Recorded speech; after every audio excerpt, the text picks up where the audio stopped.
Developing news now. You are looking live from Qatar, where they are bracing for possible retaliatory strikes from Iran.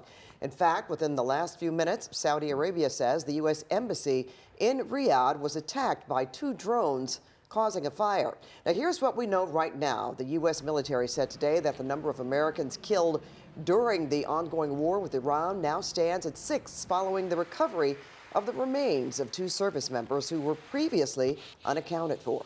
President Trump said the war was, quote, the last best chance of addressing the threat posed by Iran's ballistic missiles and nuclear program.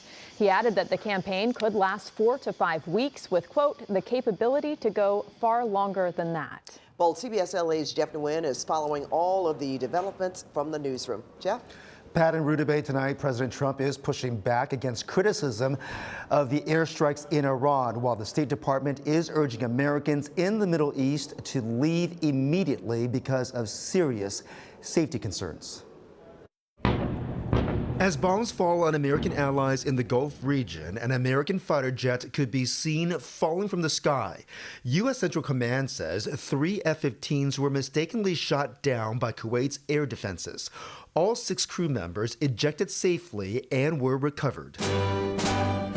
During a White House event Monday, President Trump hinted at an extended war against Iran. Right from the beginning, we projected 4 to 5 weeks, but we have capability to go far longer than that. The president made the remark during his first public event since the United States and Israel launched airstrikes against Iran on Saturday, claiming to have killed the country's Supreme Leader. The president's objective: destroying Iran's missile capacities, annihilating Iran's navy, and ensuring the regime in Tehran can never obtain a nuclear weapon. We're ensuring that the Iranian regime cannot continue to arm, fund, and direct terrorist armies outside of their borders. But there's been some mixed messaging from the Trump administration. While the president is calling for a regime change in Iran, Defense Secretary Pete Hegseth says this will not be a long war like America's presence in Iraq. This is not a so-called regime change war,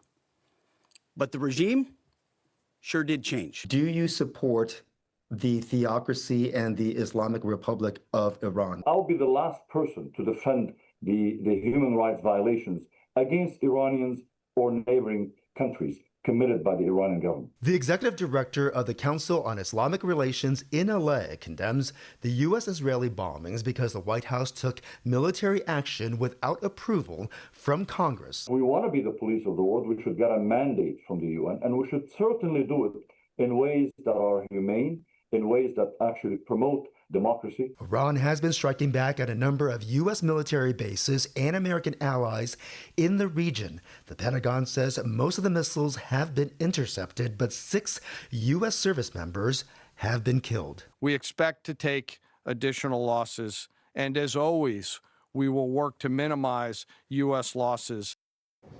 After today's Medal of Honor ceremony at the White House, the president took no questions. And coming up at 6, we will hear from Governor Gavin Newsom, who is often a critic of the president. Pat and Rudabeh, we'll send it back to you. Jeff, thank you.